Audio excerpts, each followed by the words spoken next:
अर्तिकल्पितकल्पोऽयं प्रत्यर्थिगजकेसरी व्यासतीर्थगुरुर्भूया तस्मतिष्ठार्थ सिद्धये. Gajakesari stellar astrology நேயர்களுக்கு ஜோதிஷ Gajakesari doctor Acharya Harish ராமனின் அன்பான வணக்கங்கள்.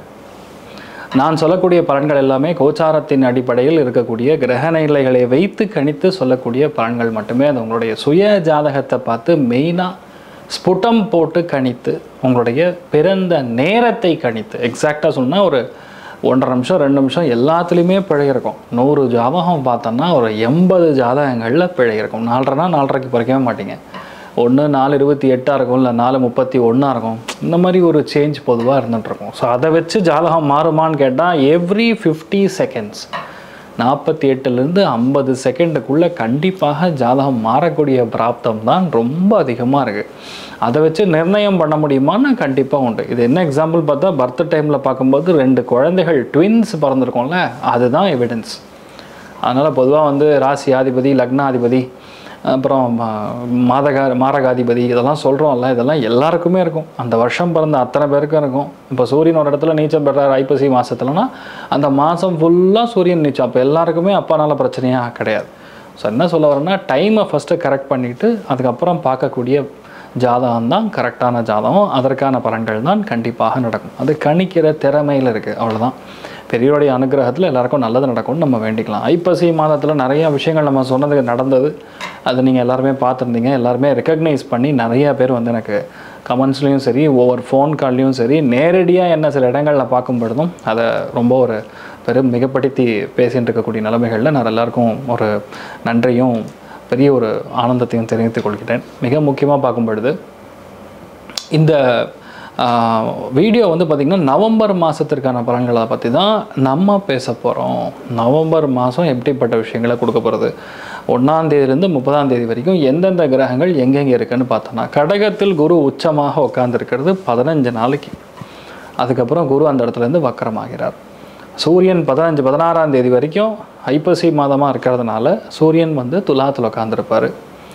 செவ்வாய் புதன் ரெண்டும் விருச்சிகத்தில் உட்காந்துருக்கு. சூரியன் சுக்கிரனும் சேர்ந்து துலாத்தில் உட்காந்துருக்கிறது.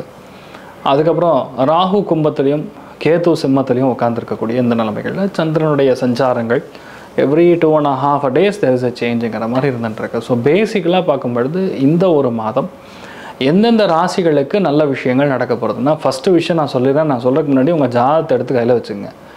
ஒரிஜினலாக உங்களுக்கு குரு வக்கரமாக இருக்கும் பட்சத்தில், இல்லை சனி வக்கரமாக இருக்கும் பட்சத்தில் எந்தெந்த இடங்களில் இருந்தால் நல்லதுன்னு சொல்கிறேன். அதாவது இந்த மாதத்தில் உங்களுக்கு நல்லது நடக்கணும் அப்படின்னா இதுக்கு ஒரு காம்பினேஷன் இருக்குது. மீனத்தில், விருச்சிகத்தில், கடகத்தில் ஒரு வேளை குரு இருந்தாலோ வக்கரமாக இருந்தாலோ அல்லது மகரத்துலேயும் வக்கரமாக இருந்தாலோ கண்டிப்பாக உங்களுக்கு நல்லது நடக்கும்.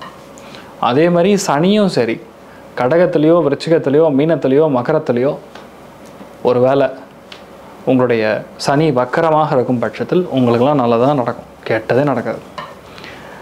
ரெண்டாக பிரிச்சிடலாம். நவம்பர் 15ஆம் தேதி வரைக்கும் ஒரு விதமான பலன்கள், நவம்பர் 15க்கு அப்புறம் கம்ப்ளீட்லி ஒரு சேஞ்ச் கொடுக்கக்கூடிய பலன்கள். ஒருவேளை யாருக்கும் ஜாதகத்தில் வக்கரமாக எந்த கிரகமும் இல்லை அப்படின்னா 16ஆம் தேதி நவம்பர் வரைக்கும் உங்களுக்கு கோல்டன் ஈரா, கோல்டன் டைம்னு சொல்லலாம். ஸோ யார் யாருக்கெல்லாம் நவம்பர் 16ஆம் தேதி வரைக்கும் நல்லா இருக்குன்னு கேட்டால், வக்கரமாக இல்லாத கிரகங்கள் ஒரு வேளை இருக்கும் பட்சத்தில் விருச்சிகம், கடகம், மகரம், அதுக்கப்புறம் மீனம், இவங்களுக்கெல்லாம் செம்ம டைமிங், அருமையாக இருக்குது. சரியா? ஒருவேளை உங்களுக்கு குரு வக்கரமாக இருக்கும் பட்சத்தில், சனி வக்கரமாக இருக்கும் பட்சத்தில் யார் யாருக்கு நல்லது பண்ணோம் அப்படின்னு பார்த்தோன்னா, கடகம், கன்னி, விருச்சிகம், மகரம், மீனம், இவங்களுக்கெல்லாம் செமையாக இருக்கும்.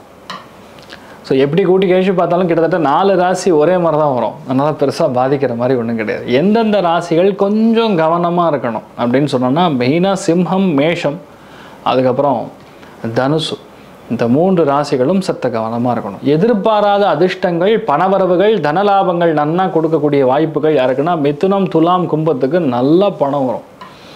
மகரத்துக்கும் பணம் வரும். பேசிக்கலாக நவம்பர் மாதத்தில் பணமழை கொட்ட போகக்கூடிய வாய்ப்புகள் யாருக்கு? கொடுத்த பாக்கி, அரியர் பணம், எதிர்பார்க்கக்கூடிய நல்ல விதமான பணம், இதெல்லாம் மெயினாக மிதுனம், துலாம், கும்பம், மகரம் இவாளுக்கெல்லாம் வரப்போகிறது. இன்க்ளூடிங் கடகத்துக்கும் வரும். இந்த மாதத்தை பொறுத்த வரைக்கும் யாரெல்லாம் வீடு வாங்க போகிறோம் இல்லை நிலம் வாங்க போகிறோம் நிர்ணயிக்கக்கூடிய ஸ்தானம் யாருக்கு இந்த மாதம் அப்படின்னு பார்த்தோன்னா மெயினாக விருச்சிகம், கடகம், கன்னி, மீனம், ரிஷபம், மகரம் இவங்களுக்கெல்லாம் கண்டிப்பாக வீடு அமையக்கூடிய பிராப்தம் உண்டு. நிறைய ஹெல்த் இஷ்யூஸ்லேருந்து அப்பாடா கொஞ்சமாக நான் வெளியே வரேன்ப்பா அப்படின்னு சொல்லக்கூடிய வாய்ப்புகள் யாருக்குன்னு கேட்டால் 100% கன்னி, துலாம், மகரம், கும்பம், ரிஷபம், மிதுனம் இந்த 6 ராசிகளும் கண்டிப்பாக உடல்நிலைகளில் இருக்கக்கூடிய பாதிப்புகளை கரெக்டாக செட் ஆகிடும். பயப்பட வேண்டிய அவசியம் கிடையாது. இந்த மாதத்தில் செம்ம சூடாவீங்க, பயங்கர டென்ஷன், அடி போலி பயங்கரமான கோபம் வரப்போகுது அப்படின்னு சொல்லக்கூடிய நிலைமை யாருக்குன்னா விருச்சிகத்துக்கு. விருச்சிகம், கடகம், அதே மாதிரி ரிஷபம், மீனம் இவங்களுக்கெல்லாம் கொஞ்சம் கோபம் கொஞ்சம் பொத்துண்டு வரும். ஏன்னா வேணுன்னே டென்ஷன் பண்ணி பார்ப்பாங்க. ஸோ ஒரு ராசி லக்னத்துக்கும் எப்படி இருக்குன்னு சொல்லி ஒரு அண்டர்ஸ்டாண்டிங்கில் நம்ம பார்க்கலாம். மீன ராசி அல்லது மீன லக்னம் சார்ந்த நபர்களுக்கு அமேசிங்காக இருக்குது. நவம்பர் மாதம் உங்களுக்கு சூப்பராக இருக்குங்க. பாக்யஸ்தானத்தில் சூரியன், செவ்வாய் கண்டிப்பாக இந்த மலை பிரதேசங்களுக்கெல்லாம் போயிட்டு வரக்கூடிய வாய்ப்புகள், காசி, கயா, ராமேஸ்வரம் இந்த மாதிரி இடங்கள்லாம் போயிட்டு வரக்கூடிய வாய்ப்பு. சில பேர் ட்ரெக்கிங்லாம் போவீங்க. சில பேர் பஞ்சமஸ்தானத்தில் உட்காந்து குரு உச்சம் அடைக்கிறதுனால குழந்தைகளோட ஜாலியாக இருப்பீங்க, சந்தோஷமாக இருக்கும். உங்கள் வீட்டில் குழந்தை பிராப்தம் பிறக்கும், 100% குழந்தை பிறக்கும், ஆண் குழந்தையாக பிறக்கும். நீங்கள் எதிர்பார்க்குறீங்களோ இல்லையோ அது நடக்கிறது நடந்துதான் தீரும். இதெல்லாம் மகையில் கிடையாது. மீனத்தில் இருக்கிறவங்களுக்கு மெயினாக கடன் தீரும்.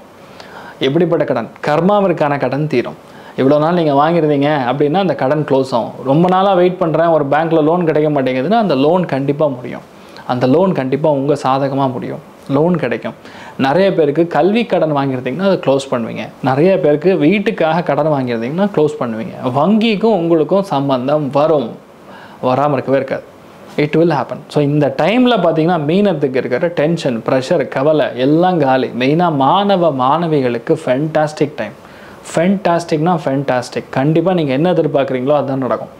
நல்ல படிப்பு, நல்ல ஊதியம், நிறைய பேருக்கு கவர்மெண்ட் ஜாப் கிடைக்குங்க. சூரியன், செவ்வாய் தன் வீட்டில் உட்காந்துருக்கு, பாக்கியத்தில் உட்காந்துருக்கு, மெரிட்டில் அடிப்பீங்க.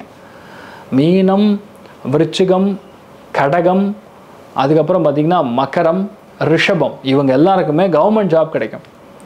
நீங்கள் எந்த டிபார்ட்மெண்ட்டில் வேணால் இருக்கலாம், அவங்களுக்குலாம் கண்டிப்பாக கிடைக்கக்கூடிய வாய்ப்புகள் இருக்குது. இந்த ராசி லக்னத்தில் பிறக்கிறவங்களுக்கு உண்டு. ராசி அல்லது லக்னம் ரெண்டுலேயுமே பிறக்கிறது ரொம்ப அதிசயம். அப்படி பிறந்தாலும் கண்டிப்பாக உண்டு. ஸோ இந்த டைமில் மீனராசிக்கு செம்மையாக இருக்குது.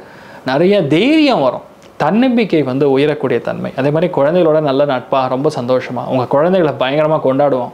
குழந்தைகளோட ஆரோக்கியம் நல்லா இருக்கும், நீங்கள் நல்லா இருப்பீங்க. நிறைய மனக்கவலைகள்லேருந்து வெளியே வருவீங்க. இப்போ தான் புரிய வரும், ஓகே திஸ் இஸ் கரெக்ட், இப்படி தான் பண்ணணும், இதுதான் ரூட்டு அப்படின்னு சொல்லி புரிஞ்சிக்கக்கூடிய நிலைமைகளில் ஏற்படுவீங்க. ஸோ அபாரமான மாற்றத்தை கண்டிப்பாக கொடுத்துட்டுருக்கு. ஸோ மீனராசி நண்பர்களுக்கு பலவிதமான சங்கடங்கள் தீர்க்கிறது. மெயினாக இல்லத்தரசிகளுக்கு ஒரு கிராண்ட் செலப்ரேஷன் உண்டு. ஒரு கிஃப்டெல்லாம் வரும்.